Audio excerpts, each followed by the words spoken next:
Selamat pagi anak-anak, apa kabarnya? Baik-baik semua kan? Pada pembelajaran yang lalu, kita sudah belajar tentang klasifikasi makhluk hidup sampai kepada kingdom fungi.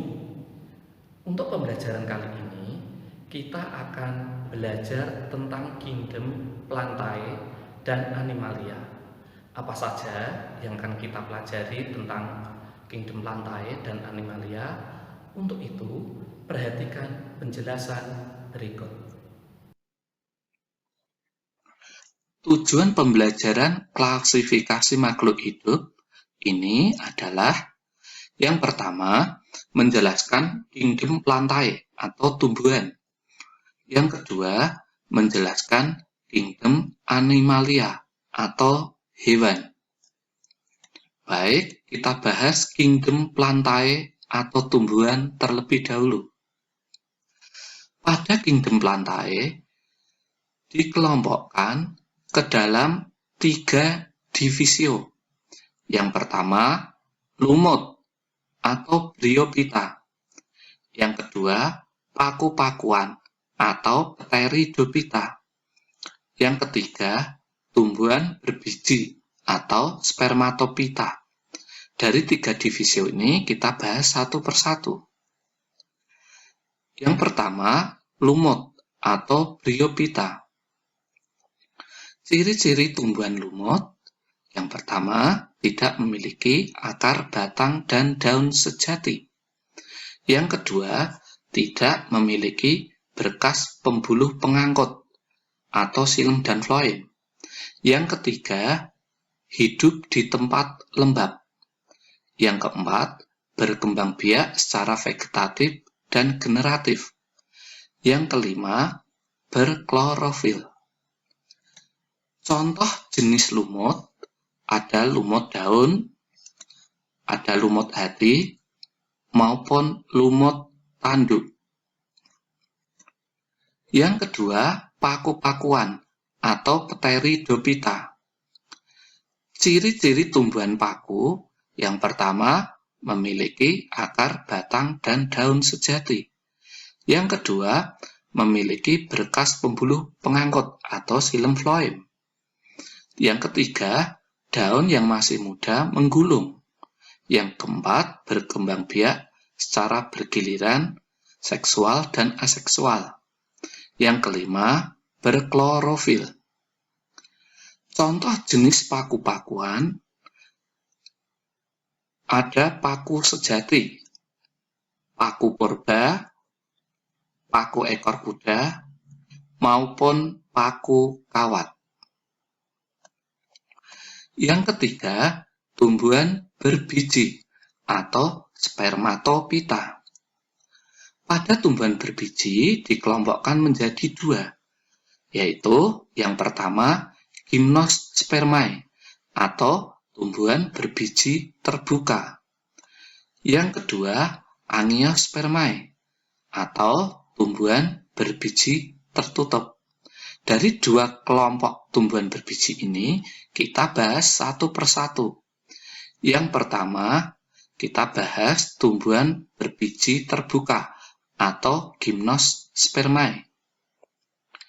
Ciri-ciri tumbuhan berbiji terbuka, yang pertama, bijinya tidak tertutup atau tidak terbungkus oleh daun buah.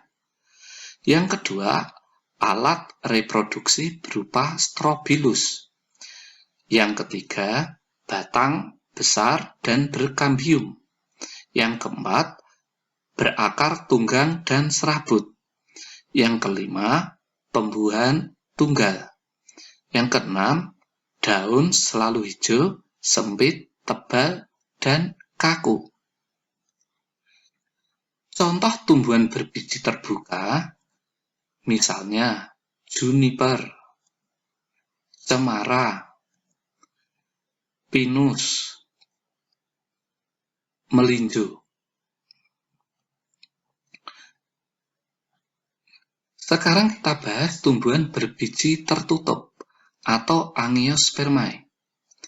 Ciri-ciri tumbuhan berbiji tertutup, yang pertama, bijinya tertutup atau dibungkus oleh daun buah. Yang kedua, alat reproduksi berupa bunga. Yang ketiga, pembuahan ganda. Contoh tumbuhan berbiji tertutup. Misalnya mangga, avokat, nangka. Tumbuhan berbiji tertutup ini misalnya terdapat pada tumbuhan yang berupa buah-buahan. Baik, sekarang kita bahas kingdom yang terakhir, yaitu kingdom Animalia atau hewan. Pada kingdom Animalia dikelompokkan menjadi dua. Yang pertama, Avertebrata, yaitu hewan yang tidak bertulang belakang. Yang kedua, Vertebrata, yaitu hewan bertulang belakang. Dari dua kelompok hewan ini, kita bahas satu persatu. Pertama, kita bahas Avertebrata, yaitu hewan yang tidak bertulang belakang. Kelompok hewan yang tidak bertulang belakang ada beberapa. Yang pertama, Porifera atau hewan berpori. Porifera memiliki ciri-ciri tubuhnya berpori-pori dengan bentuk tubuh seperti spons. Contohnya, Spongilla. Selain Spongilla, ada juga Euspongia. Ada juga Skipa. Yang kedua, Colenterata atau hewan berungga. Pada Colenterata atau hewan berungga memiliki tentakel untuk menangkap mangsa. Pada permukaan tentakel terdapat sel beracun. Contoh Colenterata misalnya ubur-ubur. Selain ubur-ubur, ada bunga karang, hidra, atau pon anemon. Yang ketiga, vermes atau cacing. Cacing bertubuh lunak, tak bercabang, dan tubuhnya simetris bilateral. Contohnya, ada cacing tanah, cacing hati, cacing perut, juga lintah. Yang keempat, moluska. Moluska merupakan hewan bertubuh lunak, banyak lendirnya, dan terbungkus oleh mantel atau cangkang. Contohnya, siput. Selain siput, ada cumi-cumi, gurita, kerang, dan tiram. Yang kelima, arthropoda. Arthropoda memiliki ciri-ciri tubuhnya berbuku-buku atau beruas-ruas yang dilindungi oleh zat kitin yang keras. Contohnya pada serangga, belalang. Contoh yang lain misalnya udang, kepiting, laba-laba, kalajengking, lipan, dan kelabang. Yang keenam, Echinodermata.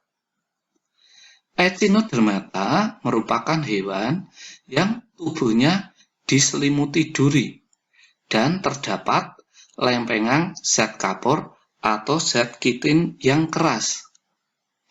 Contohnya bintang laut. Selain bintang laut, contoh yang lain misalnya bulu babi, teripang, dan landak laut. Baik, jenis hewan yang kedua adalah vertebrata atau hewan bertulang belakang. Pada hewan bertulang belakang dikelompokkan menjadi yang pertama, Pisces atau ikan.